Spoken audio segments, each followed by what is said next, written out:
Computer. Javal, this is very weird. And I What know, space for the first yeah, time?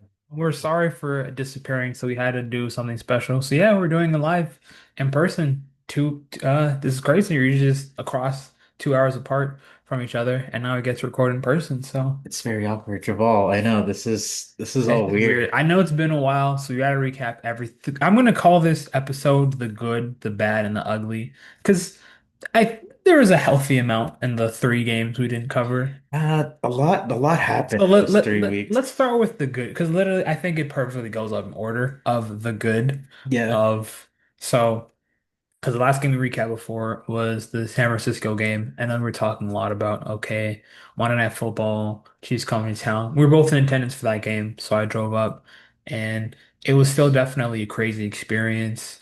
Just even I remember when Trevon, but I was like, okay, like man, this is gonna be a tough game to win now. But shout out Devin Lloyd, greatest play of our lifetime. One of the reasons we had to delay the podcast was because John's voice was so sore after the Devin Lloyd pick six. He just couldn't speak. yeah. And wrestling 2 days afterwards either wasn't a fun scenario either. So we were just kind of burned out, if I was completely honest. And by we, I mean me. I was definitely extremely burned out after that Chiefs game. It was definitely an interesting experience to say the least. So just and there was even that game, just the emotions of Trevor going down. That was all the funniest play because I remember just sitting watching the Jumbotron. I just like this man, like, did he get sacked? Like, what happened? Like, is the clock running? And then the camera just pans to him getting back up, breaking the tackle, and then diving in the plane. Yeah, I remember my emotions throughout the play too. I think it was just a wince, and then I look up at the video board, seeing the whistle wasn't gone. He got up, he broke 3 tackles. I was like, "There's no fucking way he's going in," and then he went goes in, and then we win that football game, and that was a lot of fun. So, But is this where the fun stops? I mean, I'm gonna try to keep everything brief because I'm just trying to talk about this team as a whole, not just week by week, since you kind of do like a recap. And then Yeah, there was the bad, which was Seattle, which they played us hangover as we were the day after the Monday yeah, night game. it was an ugly game, but it was close. Dealing with more drops, more issues. The offensive line for the first time got their teeth kicked in, which was not great to see because they were playing so. I mean, they definitely were playing a little bit worse as season got on, but it was like a noticeable drop off that game where Seattle's interior D line just beat the crap out of us the whole game. And also, we were back to hating on whose fault is. Hold on. I have to I'm not doing this on purpose to be a hater because I mean, you're a little bit of a hater. okay, a little bit. I was really on his side. But I've after never been on his side. okay, there was moments of improvement, there was almost pick six. But then after the Seattle game, we started seeing whose fault is it? Like we started seeing the Andrew Winger terrorists come back. That was not great to see because he did have that pick six. Well, almost that got called back. I was like, okay, he had the interception week two.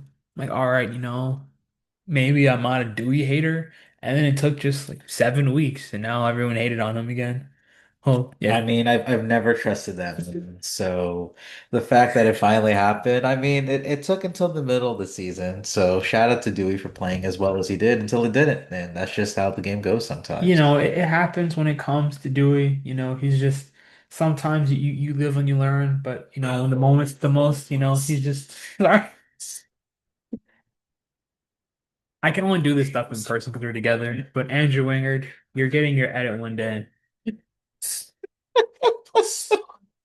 Sorry, That edit will come one day too. they have a Tyson one, so I'm just where does the Dewey one? But anyways, not just Dewey because the defense as a whole wasn't playing great, but also we never talked about the Tyson Campbell Greg Newsom trade. We never got to talk about That that. happened in the middle when I was sitting in the middle of an AEW collision taping. And I'm like, Tony, you can't do this when we're in the middle of watching pro It was wrestling. hey, Tony just got he got the email first that was happening, that was all He was Gladstone. just trying to produce his show, and then they make a trade in the middle of it. I mean, I guess whatever Gladstone wants to do, I guess.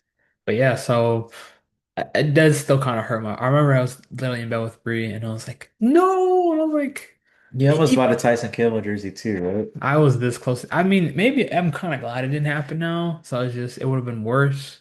But and just for a guy that they drafted who had flashes, got a second contract, and admittedly he was struggling to start this year, but it was still just, it always hurts a little bit when you see a guy that your team drafts that flashes, but they never fully put it together for long term. This is how I kind of felt a little bit about Cisco when he left because, he had some moments where he had some flashes, and now being Cisco and Tyson, I was high on them, and now they're both out. We still kind of have to see how Newsom plays because I don't think Greg Newsom. Shout out Slot Fade, by the way. He was always a Newsom fan, so it's kind of funny. Like it's not necessarily a terrible move from a contract long-term standpoint because Tyson had a longer deal he was signed to already, courtesy of he who should not be named from the previous regime. But so they get a little more flexibility, and Newsom's probably playing a little bit better this year, but then also like his first game, it looked as if he was responsible for the JSN play, which Mel's also responsible to who shall not be named, currently still on the field. But it was definitely an interesting trade, and it's definitely eye-opening. I still miss you, Tyson, I'm not gonna lie. I Even mean, if you he had weren't the getting two versatile. attacks. That I'm not gonna count that pick six. He got it against Tua Tagovailoa. That's like me trying to steal candy from a baby. So, as Okay. harsh as that sounds, I mean, Valid.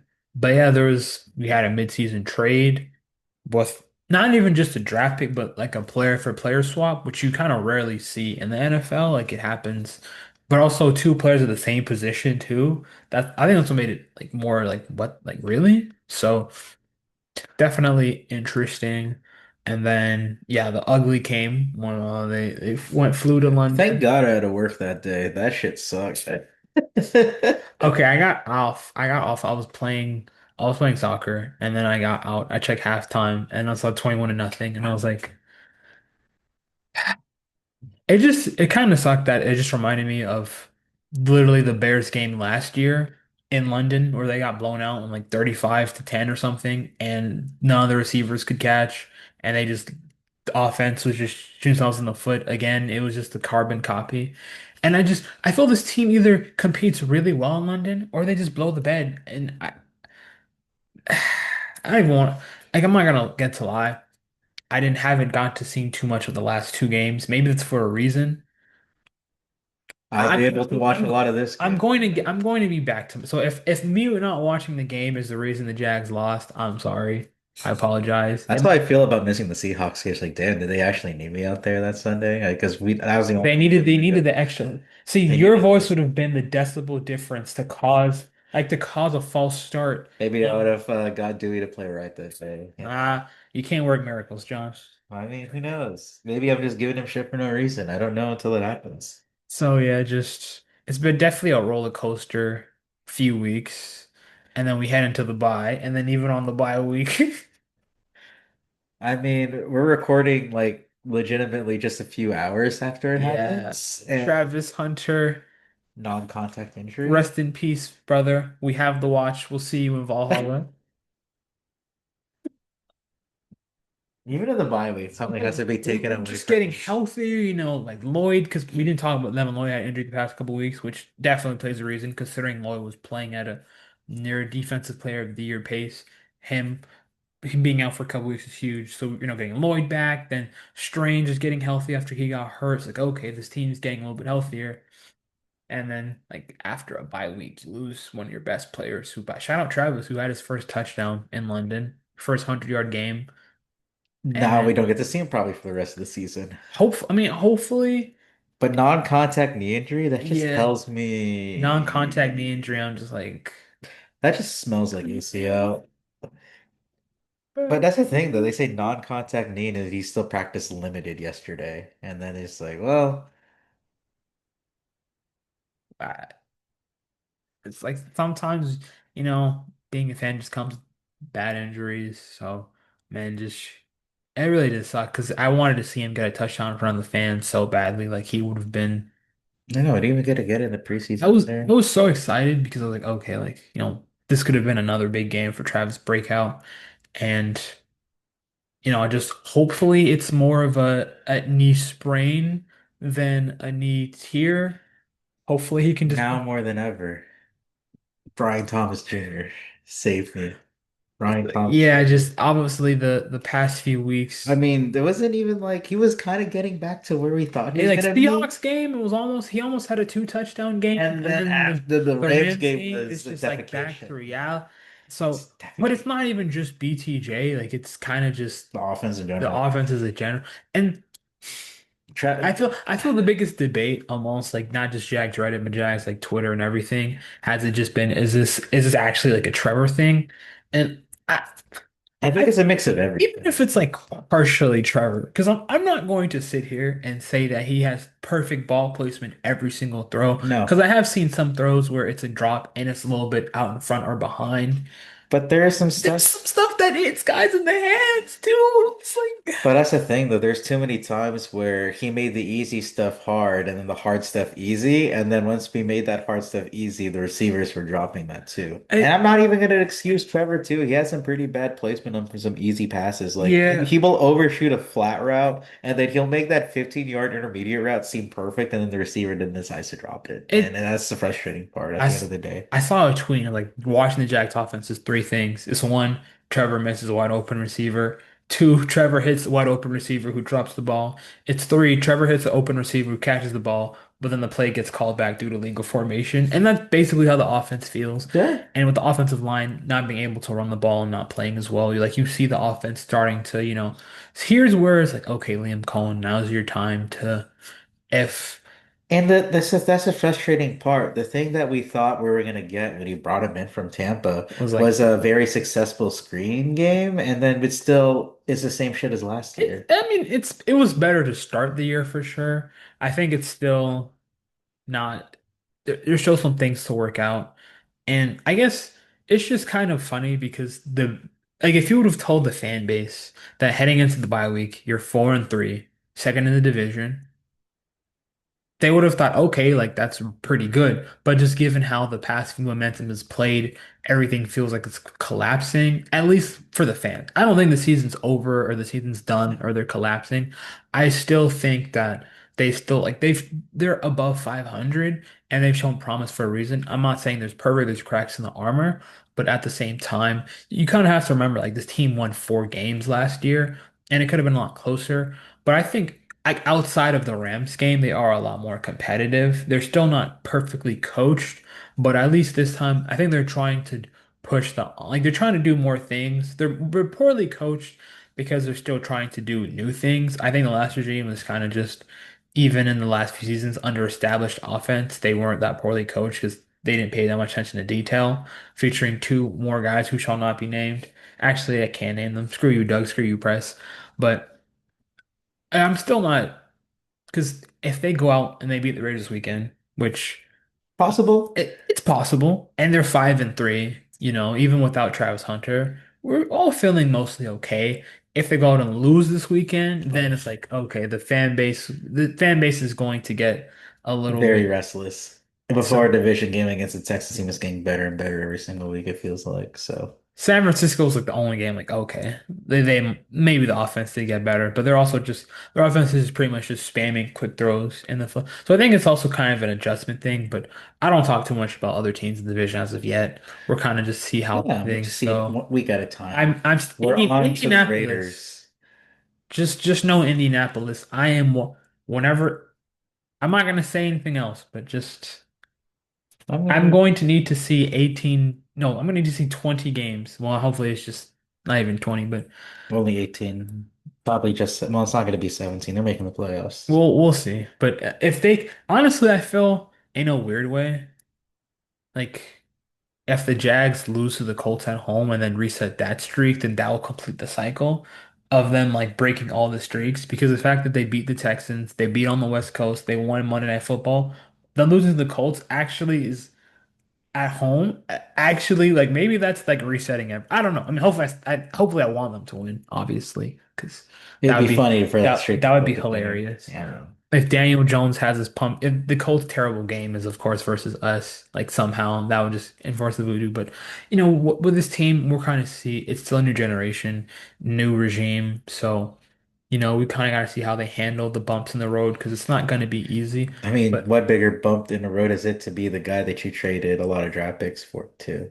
So this is we say every week's the biggest test, but this is definitely going to be the biggest test for the yeah, rest of the season. it still kind of sucks. I feel like we haven't really got to see too much of Gladstone's draft class, and that's not really his fault. I mean, like we saw Travis and he was playing, but it was pretty much just him because Ransaw got hurt, and we Milan could got could have. hurt. I mean, Mountain's he's been healthy, so he's been the backup, but he Mhm. hasn't just needed to play yet. Although with the offensive line, if they continue to struggle, maybe they do kick the tires and put Milam in there and see what he's got. We'll see. And then I mean, Tootin's had a pretty solid impact. So that was Tootin and LaQuint Allen have literally been the best rookies. Which for running backs, you're kind of I'm not saying it's a layup because not every running back in the draft is perfect, but Yeah. those are definitely more of the picks you can hit on. So I'm really curious to see how they play next year because most of the guys haven't got a chance to do anything. And we saw Travis start to break out. So hopefully we can see at least LeQuint and Tune have more of a role. Because like honestly, I think LeQuint's probably one of my favorite like role players Oh already. yeah, Like he's very 100%. solid for what they ask him to do.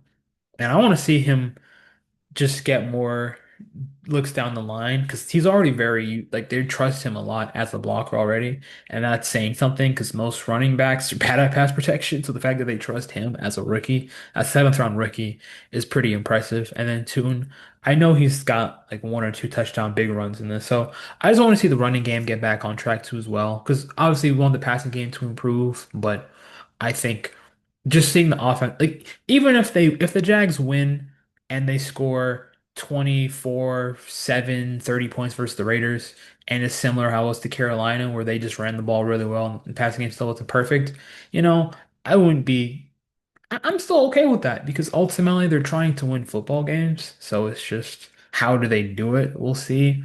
Will the defense start to get back on track versus Gino, who's tied. Well, Tua had the lead, but we'll see if Gino has because Gino has the second most interceptions in the league last year. Can they get some turnovers? They haven't had any in 2 games.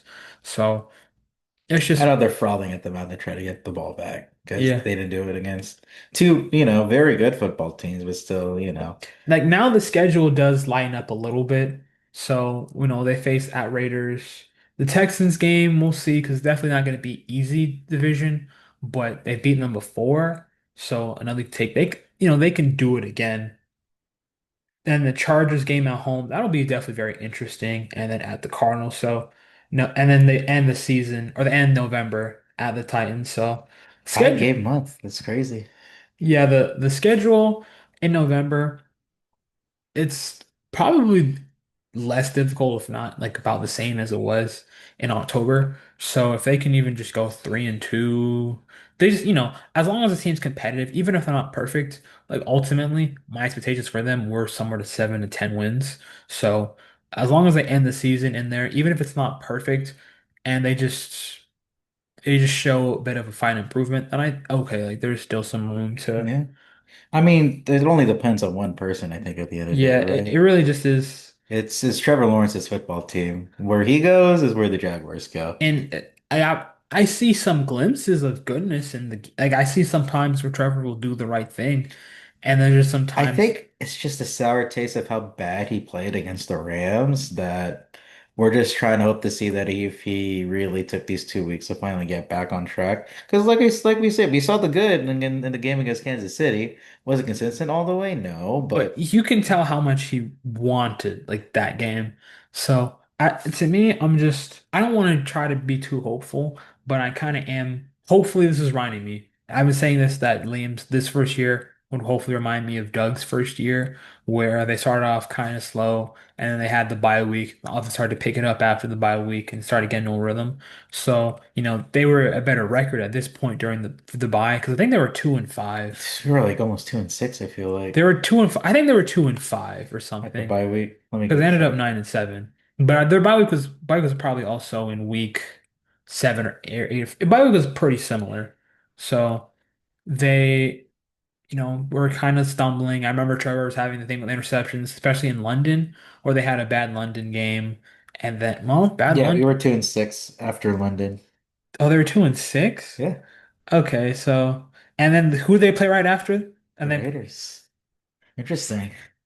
no, I think the Raiders. I think the It Raiders wasn't game a was like bye right. week though. Raiders was like after the bye, but it was still close. It was actually we had two games after that London game, and we had the And then Raiders and they the had Chiefs, and then it was the okay, so bye. they it was a little bit later than I remember, Yeah, but then they won 5 of 6 in the season and won a division. If you wanted to have a so refresher of that very fun season. so if it can just be where after the bye they start to pick things rolling a little bit more on the offense, because really I'm just curious, will the passing game look the same? Not even just obviously with Travis out, they're gonna have to be relying on a few more players more. De'Ami Brown has not really, had a good time ever the first 2 weeks of the season where he got touchdown passes on both games. So he needs to step up. Parker Washington definitely going to be getting a lot more run on the offense now. So, I mean, Yeah, he already has been, but and he's been, a little up and down just because he's also got some drops as well.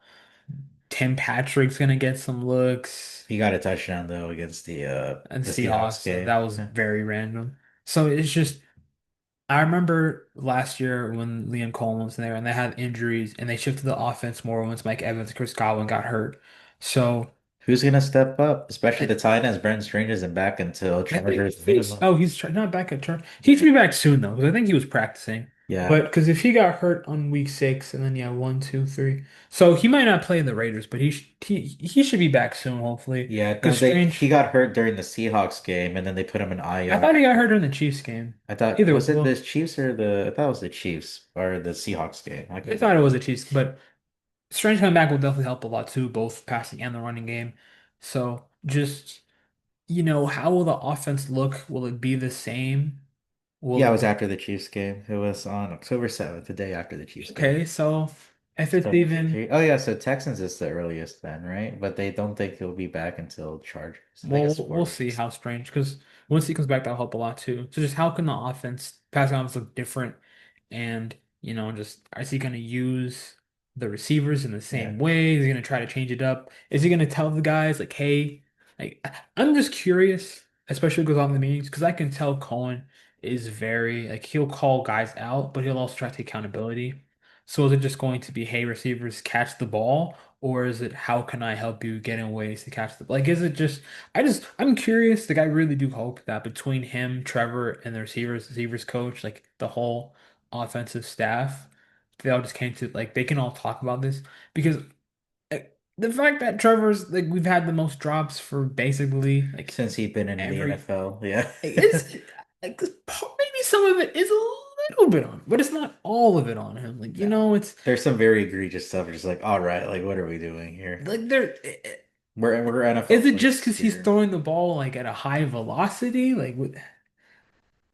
And then someone just posted a clip of like Brett Favre and like the receivers catching like knuckleballs and just pure heaters and just complaining that our guys can. So I'm just curious how the game will look versus the Raiders because I mean the Raiders also aren't a great team, but in the NFL you can't overlook any Yeah. team.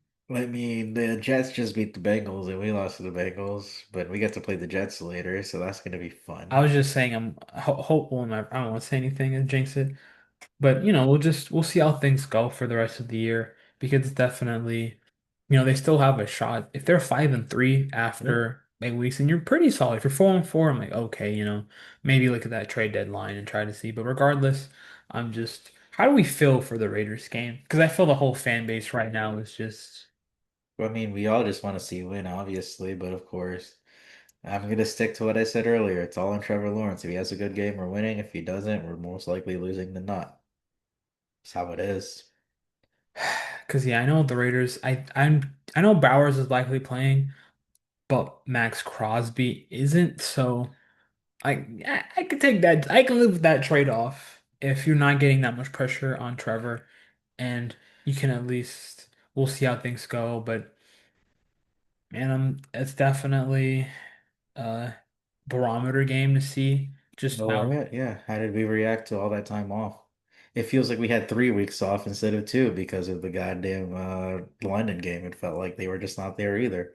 So We'll see. I mean, I'm not gonna say I'm like disconnected. It's so weird if you feel disconnected with the team being 4-3 because we came off such a big Yeah, high. it was such an Yeah. emotional high that these past few weeks have just kind of not to say nothing has mattered, but it's just we're kind of like, okay, well, what's next? Like, are we going back? Or we just, What are the Jacksonville Jaguars? And that's the thing. We still don't have an identity after 8 weeks into the season, I like feel they like. Feel like sometimes they're physical and sometimes sometimes we they love run the getting the ball well. ball. Yeah. Sometimes they can make big plays, and it's just you feel they haven't just got iron out all the kinks yet. Which, granted, it's still a new. I think the defense we mostly have it's obviously not perfect, but Especially since we don't even rush the passer well. That's the big thing is that we don't get enough sacks. I mean, yeah, the turnovers were there to start, but now since it's been dry for 2 games, like how, like you said, I we mean, never thought that was going to be a consistent thing. hopefully, we get to see. But I think a big reason has been the fact that they're missing Trevon, which And Devin Lloyd. yeah, and Devin Lloyd. So hopefully those two guys, because those are probably two of the top five most impactful, maybe even four. I Jags on mean, the roster. maybe even three at this point with how well they've been playing. So if they can get those guys back and at least get an edge pass rush and then, just interior still, it's not perfect, but it's a little better. Can Armstead just pretend he's playing in San Francisco every single week? That would be great. Um, Mason Smith is starting to show some flashes, but he's mainly just on third down. He's not a true all three downs kind of guy yet. So You can tell there's going to be a lot of, I hate just talking about the future of this team already when it's still going on. You can tell there's still going to be a lot of roster movement even when the season is yeah, over as there's well. there's definitely still trying to get this is still not the ideal roster they've built. And that is important to try to remember because as I said, my expectations for the season were 7 to 10 wins, and we're between that, I'm like, okay, I can live with that.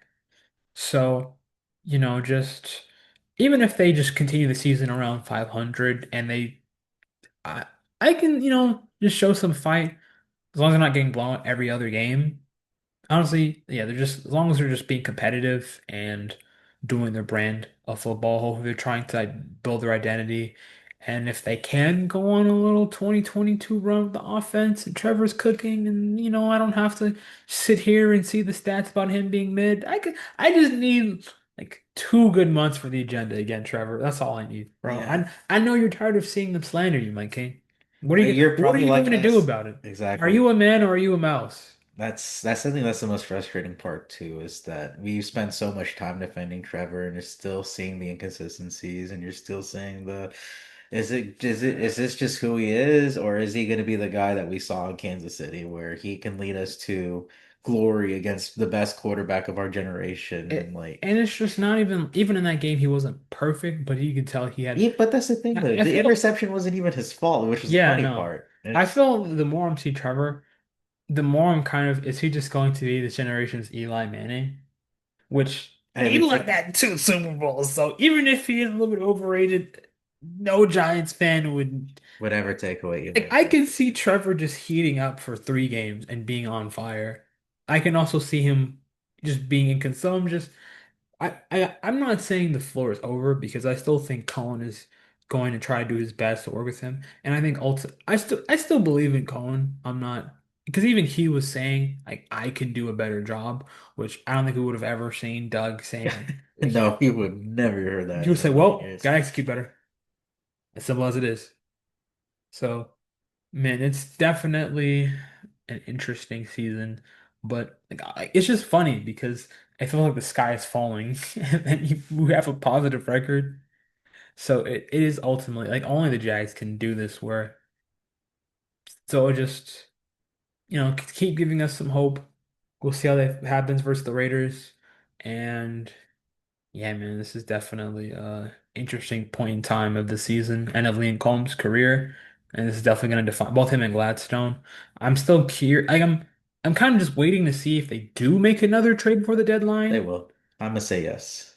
I think because I'm not gonna lie, like the trade the Patriots made for Keon White with San Francisco, I would have done that trade. Like send a fourth, like just get another Oh my rotational. goodness, can you imagine if that was Andrew Wingard instead of Kyle Duggar? I would have loved that. I mean, I know Kyle had some like a contract they Yeah, had, they had to get rid but of, but Keelan White wasn't expiring. They could have used more. I'm just really curious because they were pretty aggressive at getting edge depth, and that depth hasn't been the best. So are they going to try to get more? Because really, if you just could maybe get one extra defensive lineman, I think that would be a nice add. Because I mean, maybe they trade for if Travis is out for the whole year, then I might think of trading for a receiver. Who, I mean, I don't know if they want to pay Jacoby Myers that much. Maybe they just trade for a fly. I don't know. Maybe they trade for somebody on like Tampa that come. I don't. I know their receivers are injured too, so I kind of doubt it. So we'll see how this goes. But I don't even know how to feel for. And it's a 4 o'clock game too, so I have to wait an extra 3 hours to see I how mean, my team's I being work until decided 5, for so the I'll miss whole the week. first half and I'll be back home for the second. So let's see how that goes. That's gonna be fun. I'll see one half of football on I'm like Sunday. a little bit anxious, but I'm not even, I just, whatever I'm happens, happens. I've been enjoying basketball for the most part. I mean, for the most part, since the Magic dropped the four in a row for no reason, so that wasn't fun. they had to win versus the Heat though. I They mean, just had opening, I to. was there too. So maybe that's what it is. You just gotta be there more often for our teams. I don't know. You have to. I have to, apparently. I mean, I'll try. I will watch this game for sure. So Have to. We're here we'll together right see. now, though, and that's all that matters. Yeah, We have each other at the end of the day, I'm no glad we could matter. finally do it in person pod. This is good. Speaking, Hopefully we'll get to do more of these in the future down the line. But yeah, sorry for disappearing. We've just been busy, that's all. So we had to make it yeah. up again with a special in-person pod. So yeah, John, my friend, any last comment that you want to say? It doesn't have to be Jazz related, just say whatever's Um, on for chess. just win, baby. It is the Raiders, right? Take it from Al Davis. Rest in peace. Your son's haircut is stupid, though. I'll give it that. Okay, that's very valid. I guess honestly, just for me, I'm just is this team mice or are they men? We'll find out. I think that's all, right? We just gotta let it happen. It's just been a couple of weeks without seeing them, so it feels weird. But it was such a, like I said, just a bad taste. So hopefully not as bad as it tastes, and hopefully a W no matter what. Yeah, I'll take whatever win to end the it year. could be a 1 point win, it could be a 35 point win. Either way, We'll take it. just win, baby. Oh man, now I'm already getting fake anxious. Ah, no, you're fine. Got more things to deal about. That's more important than the It's okay. I'm just Jags. gonna bet on the Raiders to win, so I have to hate bet my way. Yeah, exactly. You gotta win no matter what on Sunday. Well, is it gonna be Vegas winning or the house winning? We'll see. But yeah, thank you all for watching. If you've been watching this far, we'll try to be a little bit better with our weekly podcast. I think But this was worth it to get recorded in person after yeah, this that was worth it long though. break. So this is all the fans needed. So yeah, hope you'll. We needed this more than anything, honestly. We got to air the grievances that we've been holding from Now I'm for, just yeah, forgetting all we're breathing out. So all right, John, my friend, it's good to see you as good always. to see Shout you out to the too. people. I And then know. as always, if you ever need good athleisure clothing, y'all jimmy.com. Check us out. We're dropping some new stuff soon. So hope you all are doing great out here. Take care and have a blessed day.